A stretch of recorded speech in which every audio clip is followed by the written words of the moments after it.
Then we are using these terms healing and hardening. So what is healing and hardening? Healing का जो process है इसकी बात करें तो सबसे इम्पॉर्टेंट कुछ चीज़ें हैं जो हमें ध्यान में रखनी है हीलिंग के समय पे, या जो कंडीशंस हैं जो हीलिंग के समय पे होनी चाहिए। वो सबसे पहले कि एक हाई रिलेटिव ह्यूमिडिटी होनी चाहिए, राइट। देन ऑप्टिमम टेम्परेचर होना चाहिए और लाइट जो है वो लेस होनी चाहिए। इन सब चीज़ों को हम इससे रिलेट कर सकते हैं कि जो हमारा सायन है उसको हमने डिवॉइड कर दिया रूट सिस्टम से, तो उसमें कम से कम हमें ट्रांसपिरेशन चाहिए। अगर ट्रांसपिरेशन होगा तो प्लांट जो है वो विल्ट होगा।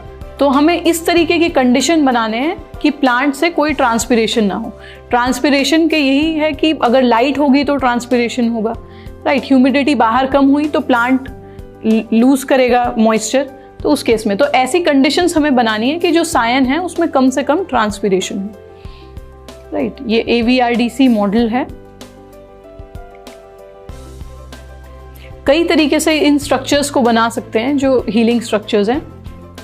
वो देन अगेन वो डिपेंड करेगा कि हम कैसे क्लाइमेटिक कंडीशंस में। यहाँ पे जो स्ट्रक्चर पिक्चर में आप देख सकते हैं इस पे पॉली कवर लगाया गया है, right. So if we talk about our condition and like all of you, maximum of you, कि temperatures are very high, right? तो इस कंडीशन में अगर हम अपने लिए सोचें, हम अगर पॉलीथीन का यूज़ करें, पॉलीथीन का या पॉली कवर का यूज़ करें, तो टेम्परेचर में rise inside this polythene. So this is not the right method for us, right.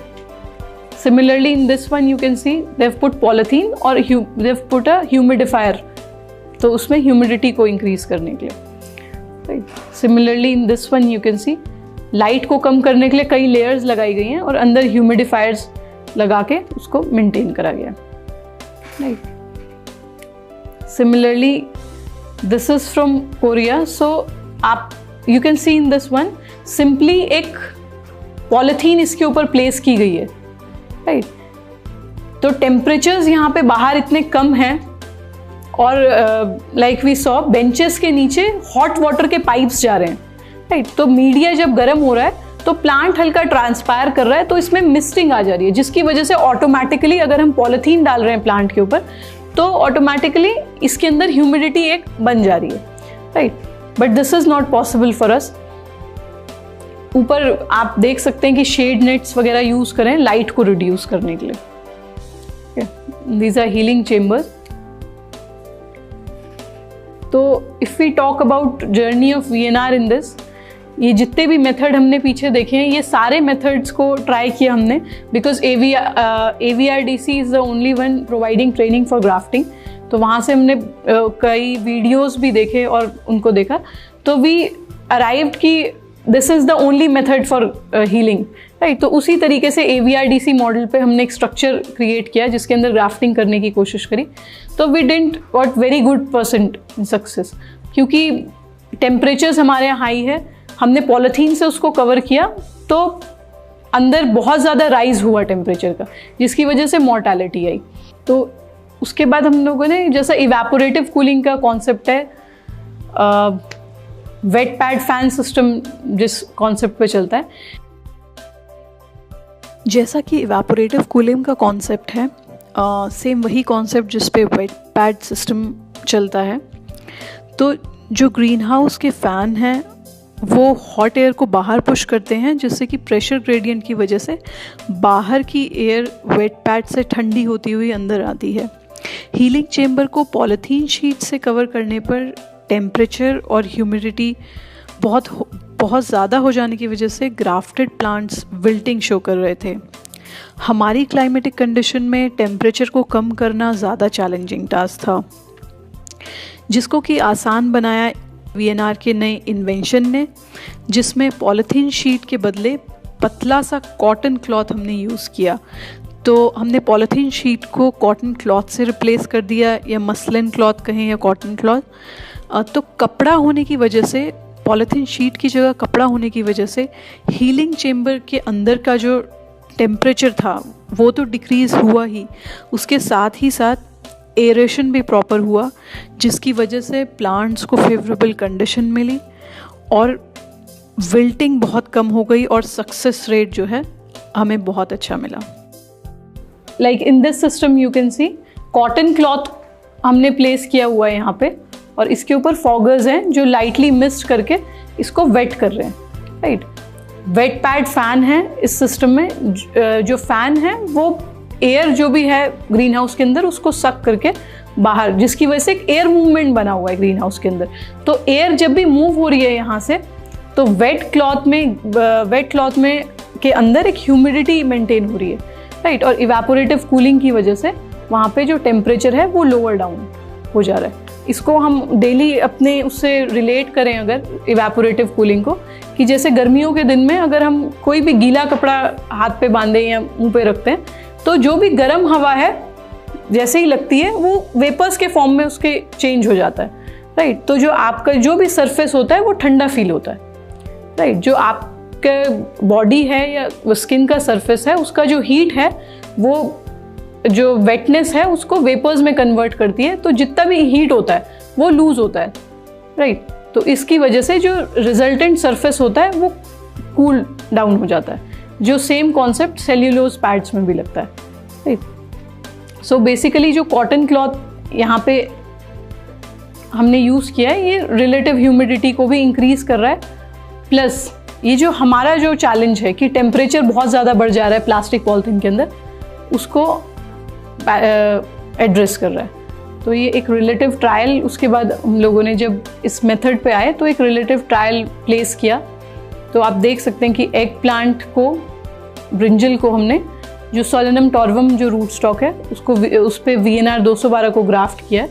तो डिफरेंट मेथड्स में हमें डिफरेंट रिजल्ट्स मिले, राइट। सो जो मेथड हमने कॉटन क्लॉथ का या V मेथड देखा है उसमें सबसे ज़्यादा परसेंटेज ऑफ सक्सेस मिला।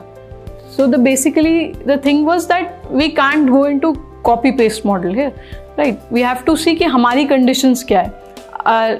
अभी आपने देखा होगा आउट प्लॉट में वो एक नेचुरली वेंटिलेटेड ग्रीन हाउस है जिसमें फैंस प्लेस्ड हैं। तो हम वहाँ पे ग्राफ्टिंग का जो है यूनिट वो सिर्फ अगस्त में ही करते हैं क्योंकि जो टेम्परेचर्स हैं वो अलाउ करते हैं। अगर इस समय पे या अप्रैल मई में हम वहाँ करना चाहें इट इज़ नॉट पॉसिबल, वहाँ हमें वेट पैड की ज़रूरत पड़ेगी, right?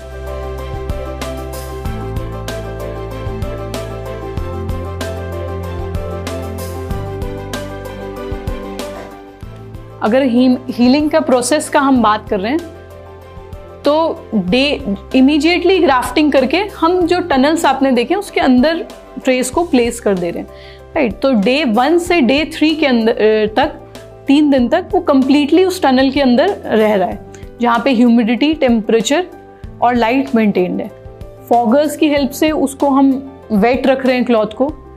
इस बात का हमें ध्यान रखना पड़ेगा कि फॉगर सिर्फ उतने ही चले कि जो क्लॉथ है वो हल्का सा मॉइस्ट हो और पानी अंदर ड्रिप ना हो, राइट।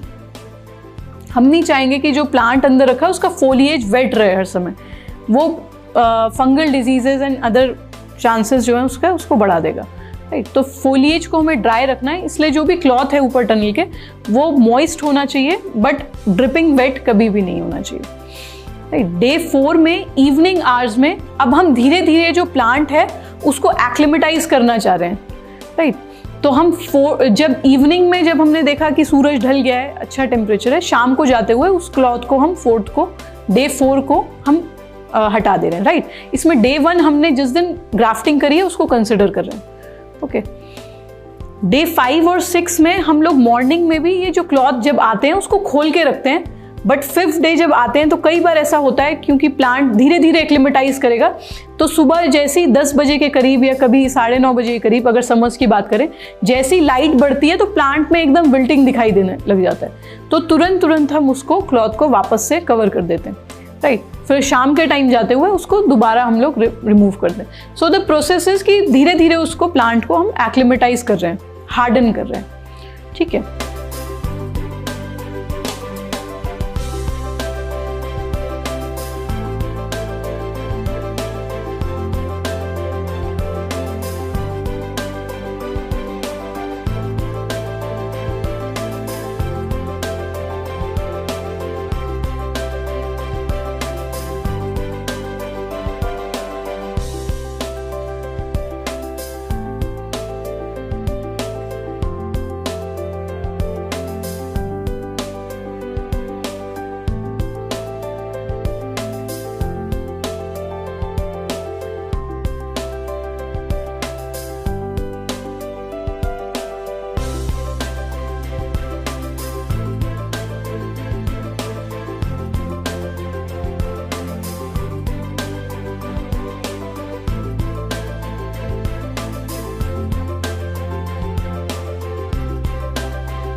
डे 7 में हम लोग इस प्लांट को हार्डनिंग चेम्बर्स में शिफ्ट कर देते हैं।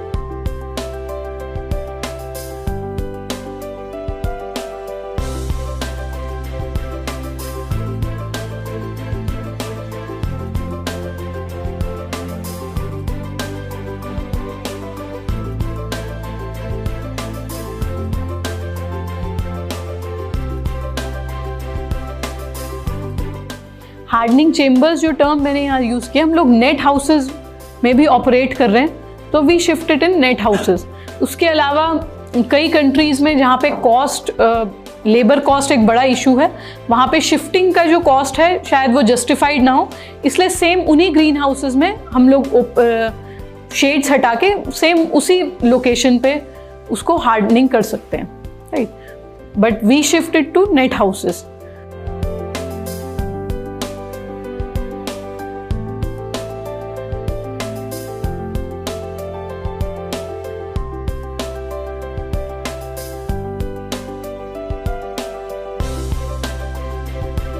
जनरली स्टेज 1 हम हीलिंग का बोलते हैं। डे 1 से जो डे 3 का स्टेज है वो एक क्रिटिकल स्टेज है, उसको हम हीलिंग का फर्स्ट स्टेज बोलते हैं, राइट, जिसमें जो टनल्स हैं वो कवर्ड रहते हैं। इसके बाद जो डे 4 टू डे 7 है उसमें हम ऑन एंड ऑफ इस क्लॉथ को 4th डे और 5th डे थोड़ा सा एक्लिमेटाइज करने के लिए इसे इस तरीके से ओपन करते हैं। देन 7th डे इवनिंग में we shift these plants to net houses, और may be in some cases उसी ग्रीन हाउस में हम लोग शेड्स को हटा देंगे।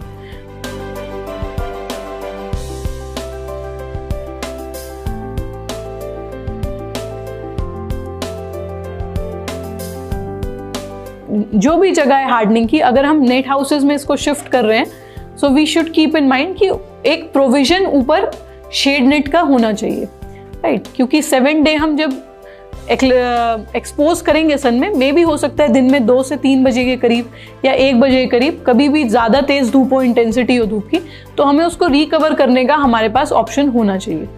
जनरली 1 से 2 दिन हम पीक आवर्स में इसको कवर करते हैं शेड से, उसके बाद नर्सरी कंप्लीटली हार्डन्ड हो जाती है और डे 10 से कोई भी तरीके के शेड नेट की हमें ज़रूरत नहीं पड़ती है। तो फार्मर फील्ड पे जाने से पहले एटलीस्ट 7 डेज पहले जो ग्राफ्टेड प्लांट है उस पर कोई भी शेड नहीं यूज़ किया जाता है, राइट, चाहे लाइट आउटसाइड 20,000 लक्स हो, चाहे वो 1,20,000 लक्स तक हो। अगर हम नर्सरी में शेड में उसको रखेंगे, देन वो प्लांट फार्मर फील्ड पे जाके एकदम हाई इंटेंसिटी लाइट में एक्सपोज होगा, तो मॉर्टेलिटी के चांसेस बढ़ जाएंगे, राइट। तो 5 to 7 डेज पहले ही अपनी नर्सरी से ले जाने से पहले हम इंश्योर करते हैं कि उसमें कोई भी शेड ना यूज़ किया गया।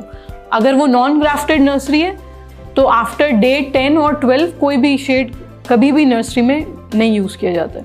सो शेड का रोल नर्सरी में ग्राफ्टेड में इस स्टेज में आता है हीलिंग के लिए या हार्डनिंग के लिए इनिशियल डेज में, और अगर नॉन ग्राफ्टेड नर्सरी हो तो सिर्फ जर्मिनेशन, एक यूनिफॉर्म जर्मिनेशन लेने के लिए, राइट। इसके अलावा we say no to shade in nursery. इसके बाद ये 7th डे जब ग्रीन हाउसेस में शाम को इसको रिमूव करते हैं, देन ऑन 9th डे और day 10 it is ready for clip removal, right. Clip can be remove from grafted plants. अगर हम हार्डनिंग बोलते हैं तो कई केसेस में, अगर हम रेनी सीजन की बात करें या विंटर सीजन की बात करें, अभी आप देखेंगे तो डे 15 हम बोल रहे हैं कि हम डिस्पैच करेंगे उस नर्सरी को, तो 7th डे हम उसको हार्डन कर रहे हैं। बट 7 डेज की परिभाषा अगर हम सोचें तो इस तरीके से होनी चाहिए कि कम से कम हमें, अगर हम 7 डे उसको हार्डन कर रहे हैं तो एटलीस्ट, राइट, एटलीस्ट 40,000 लक्स रोज लाइट हो 7 to 7 डेज, है ना। फॉर एटलीस्ट 6 आवर्स हम उसको 40,000 लक्स की लाइट में रख रहे हैं। अगर रेनी सीजन के बारे में बात करेंगे तो मे बी लाइट इंटेंसिटी कम हो तो 7 की जगह हमें 8 to 10 डेज के लिए हार्डन करना पड़े। 9 to 10 डेज में क्लिप रिमूवल के बाद डे 15 में it is ready for dispatch. Right, day 1 अगर हम उसको ब्रीफ करना चाहें, अगर डे 1 को हम ग्राफ्टिंग बोल रहे हैं, राइट, तो डे 1 to डे 7 हीलिंग में हमने कैटेगराइज किया है। Then day 8 to day 15 hardening है, एंड 15 डे जो प्लांट है हमारा ग्राफ्टेड प्लांट है, it is ready to dispatch.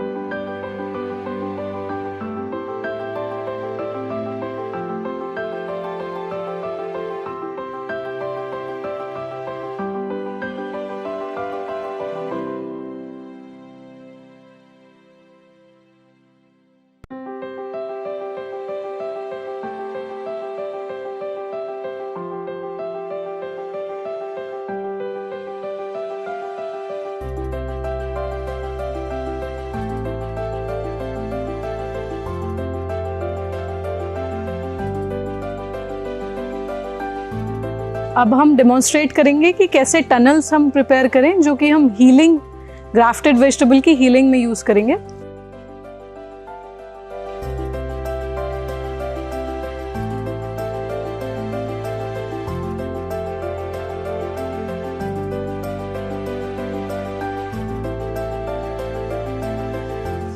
इस बेंच में देख सकते हैं कि ये बेंच परफोरेटेड है, तो हमने एक ह्यूमिडिटी का लेवल मेंटेन करना है टनल्स के अंदर, जिसके लिए हम इसको एयर पैक करने के लिए कोई भी पॉलीथीन शीट को यूज़ कर सकते हैं।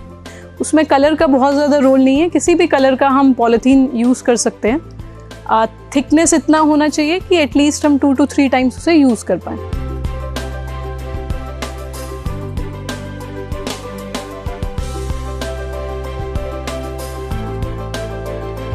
इस तरीके की रॉड, परमानेंट रॉड्स बना सकते हैं बेंचेस के ऊपर, टनल का जो क्लॉथ है उसके एक्सटेंशन के लिए, इस तरीके से। राइट, ये जो हाइट है जो इस रॉड का है, ये प्लांट का जो मैक्सिमम हाइट हो हमारा, उसके हिसाब से इसको निर्धारित कर सकते हैं।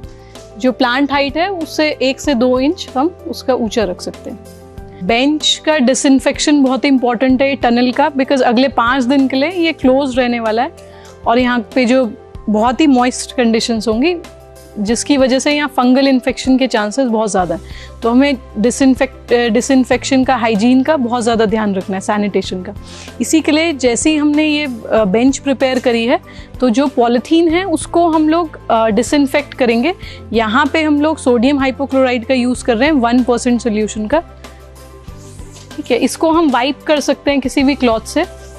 प्लस जब हम क्लोरीन जो है उसका एक फाउल स्मेल होता है जो कि कई दिनों तक नहीं जाता है, उसकी वजह से इट इज़ अ प्रिकॉशन कि क्लोरीन का यूज़ करते हुए एक हाथ में सर्जिकल ग्लव का हम लोग यूज़ करें।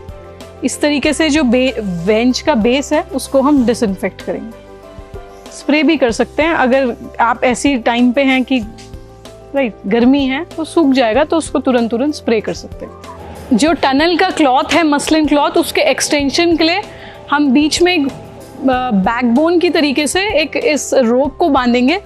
एक इसके साथ बेसिक प्रिकॉशन ये है कि बहुत ज़्यादा टाइट होना चाहिए, तभी ये क्लॉथ जो है एक्सटेंडेड रहेगा।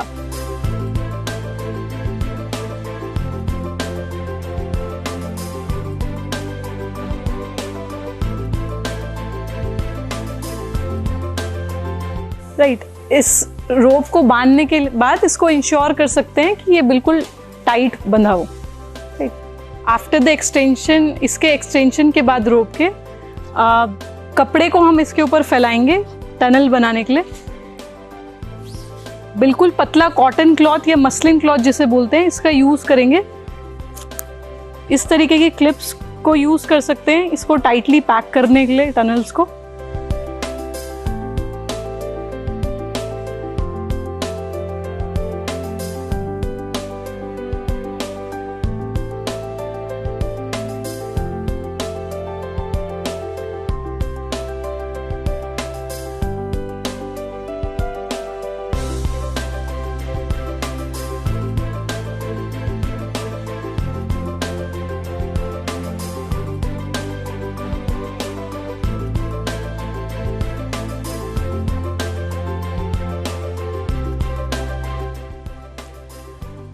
ग्राफ्टिंग हमने टोमेटो और ब्रिंजल में करी है।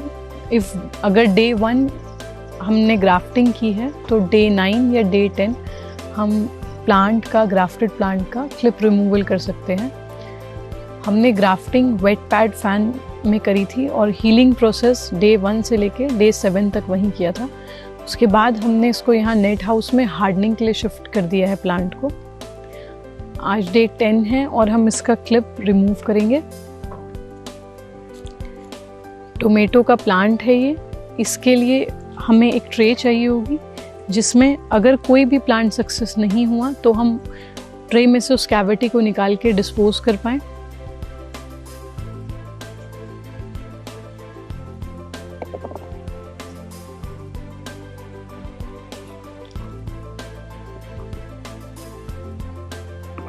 क्लिप निकालते समय ही रूट स्टॉक की अगर ग्रोथ है इस तरह से तो इसको भी हम सॉफ्टली फिंगर्स से पिंच कर सकते हैं, क्योंकि एक बार अगर हमने लेबर इंट्रूजन इसमें किया है तो हम चाहेंगे कि प्लांट बिल्कुल क्लीन हो।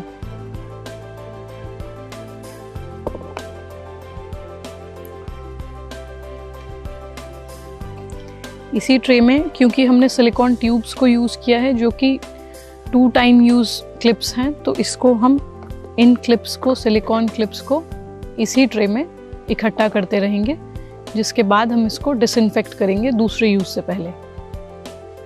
इसके लिए हम सोडियम हाइपोक्लोराइड या कोई और डिसइंफेक्टेंट का हेल्प ले सकते हैं। उसी समय हमें ध्यान में रखना है क्लिप रिमूव करते हुए, अगर प्लांट सक्सेस है तो इस तरीके से जो रूट स्टॉक की ग्रोथ है, रूट स्टॉक के नोट्स में से जो भी ग्रोथ निकली है रूट स्टॉक लीव्स की, उसको हमें सॉफ्टली फिंगर्स से ही पिंच करना है। इसमें एक प्रिकॉशन ये है कि हमें एक शार्प ब्लेड कभी भी इसमें यूज़ नहीं करना चाहिए, उससे जो प्लांट है उसको इंजरी हो सकती है। इसी तरह कई बार ह्यूमिडिटी ज़्यादा होने के कारण क्लाउडी कंडीशंस में टोमेटो या अन्य क्रॉप्स में इस तरीके से रूट फॉर्मेशन हो सकता है। इसको भी हम लाइटली फिंगर्स से रिमूव कर सकते हैं। इसमें भी ये प्रिकॉशन रखना है कि कोई भी ब्लेड हमें यूज़ नहीं करना है। क्लिप निकालते समय हमें ध्यान देना है, कुछ रूट स्टॉक्स जो कि वाइल्ड हैं उनका ग्रोथ बहुत ही विगरस रहता है। जैसे इसमें देख सकते हैं कि जो रूट स्टॉक के ग्रोथ की वजह से सायन में मोर्टालिटी आ गई है। जितना भी न्यूट्रिएंट और वाटर अपटेक है ये सारा का सारा ये रूट स्टॉक यूटिलाइज कर ले रहा है। तो इस केस में हमें टाइमली रूट स्टॉक का जो ग्रोथ है उसको रिमूव करना है।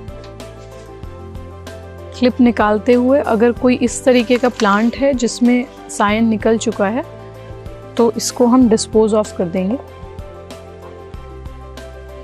या फिर इस तरीके का कोई भी प्लांट है जिसमें सायन सूख के मोर्टालिटी हो चुकी है तो उसको भी हम डिस्पोज ऑफ कर देंगे।